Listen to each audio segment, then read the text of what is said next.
কি কায়া নাকি মায়া নাকি কেবলই মোহ ছায়া? প্রশ্ন যাহা বিস্মরণ ঘটায় প্রকৃত সত্যে। শুরু হয় অনুসন্ধান। কবিগুরু তার সৃষ্টির মাধ্যমে উপলব্ধি করিয়েছেন অপরিবর্তিত সত্তার সমকক্ষতা, যেখানে হাতে হাত ও কাঁধে কাঁধ মিলিয়ে এগিয়ে চলে জীবন।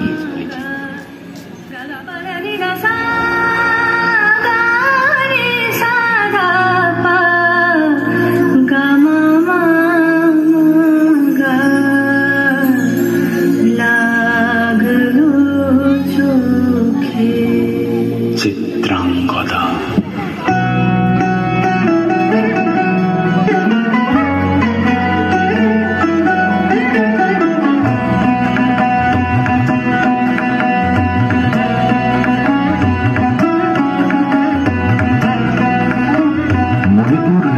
ভক্তিতে তুষ্ট হয়ে শিব বর দিয়েছিলেন যে তাঁর বংশে কেবল পুত্রই জন্মাবে। তৎসত্ত্বেও যখন রাজকুলে চিত্রাঙ্গদার জন্ম হল, তখন রাজা তাকে পুত্ররূপেই পালন করলেন। রাজকন্যা অভ্যাস করলেন ধনুর্বিদ্যা, শিক্ষা করলেন যুদ্ধবিদ্যা, রাজদণ্ডনীতি। অর্জুন দ্বাদশ বর্ষব্যাপী ব্রহ্মচর্য ব্রত গ্রহণ করে ভ্রমণ করতে করতে এসেছেন মণিপুরে। তখন এই নাটকের আখ্যান আরম্ভ।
দুঃসহ স্পর্ধা অর্জুনে যে করে অশ্রদ্ধা, সে কোনখানে পাবে তার আশ্রয়?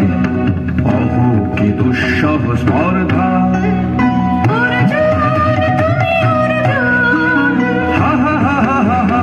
বালকের দল মার কোলে যাও চলে নাই ভয়। অহ কি অদ্ভুত কৌতুক!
কোন বনে যাব শিকারে।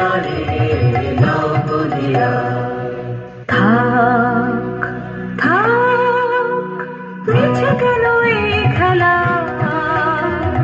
জীবনে হলো বিতৃষ্ণা আপনার পরে ভিক্ষা।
সখী, কি দেখা দেখিলে তুমি?